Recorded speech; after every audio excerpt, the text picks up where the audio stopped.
તિરુપતિ મંદિરમાં પ્રસાદ વિવાદના પડઘા આખા દેશમાં પડ્યા છે ત્યારે અમદાવાદના જગન્નાથ મંદિર તેમજ અખિલ ભારતીય સંઘ સમિતિના પ્રદેશ પ્રમુખ દિલીપદાસજી મહારાજે પણ નિંદા કરી। તેમનું કહેવું છે કે આસ્થા અને શ્રદ્ધા પ્રસાદ સાથે જોડાયેલી છે।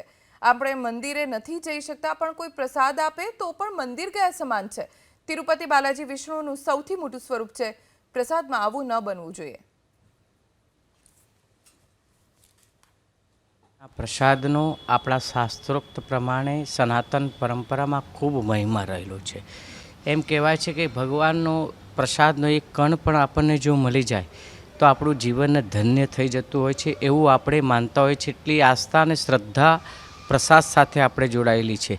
અને રહી ત્યાંના પ્રસાદની આવી વાત, તો એ શોભનીય વાત નથી। આવું બનવું ના જોઈએ।